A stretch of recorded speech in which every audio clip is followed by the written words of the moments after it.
जय प्रक्रम का अगला टॉपिक है श्वसन। पोषण प्रक्रम के दौरान ग्रहण की गई खाद्य सामग्री का उपयोग कोशिकाओं में होता है, जिससे विभिन्न जय प्रक्रमों के लिए ऊर्जा प्राप्त होती है। ऊर्जा उत्पादन के लिए कोशिकाओं में भोजन के विखंडन को कोशिकीय श्वसन कहते हैं। भिन्न पथों द्वारा ग्लूकोज का विखंडन।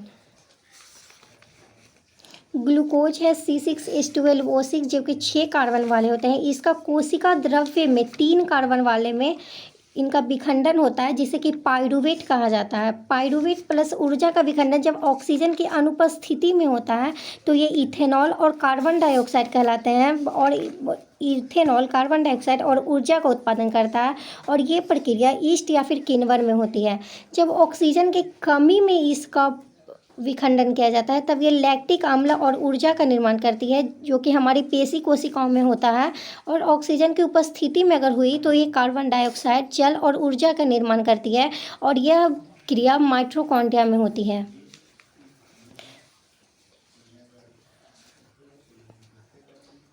अगला है वायवीय श्वसन और अवायवीय श्वसन। श्वसन के 2 प्रकार होते हैं, पहला वायवीय श्वसन और दूसरा अवायवीय श्वसन।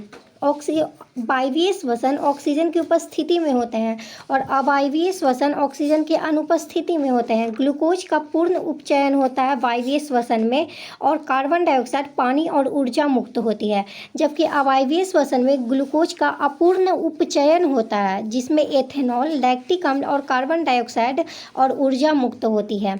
वायवीय श्वसन में कोशिका द्रव्य व माइटोकॉन्ड्रिया में क्रियाएं संपादित होती हैं, जबकि अवायवीय श्वसन में यह केवल कोशिका द्रव्य में ही होता है।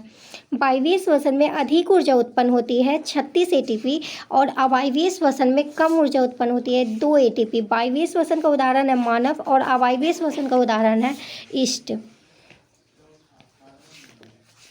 अगला है मानव श्वसन तंत्र, जिसमें क्या आते हैं नासाद्वार। नासाद्वार से ग्रसनी, कंठ, श्वास नली, श्वसनी, श्वसनिका, फुफ्फुस या फिर जिन्हें हम फेफड़े कहते हैं, कूपिका कोश और रुधिर वाहिकाएं।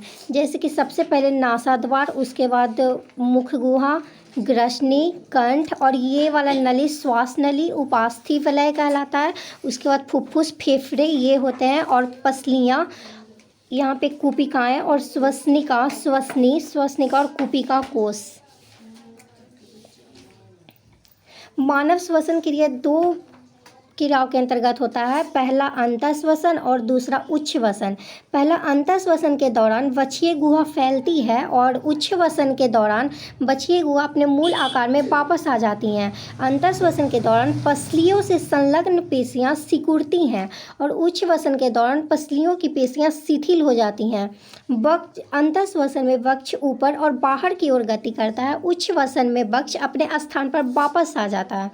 अंतःश्वसन गुहा में वायु का दाब कम हो जाता है और वायु फेफड़ों में भरती है। उच्छ्वसन गुहा में वायु का दाब बढ़ जाता है और वायु, कार्बन डाइऑक्साइड, फेफड़ों से बाहर हो जाती है। अगला है अंतःश्वसन क्या होती है, तो सांस द्वारा वायुमंडल से गैसों को अंदर ले जाने की प्रक्रिया ही अंतःश्वसन कहलाती है।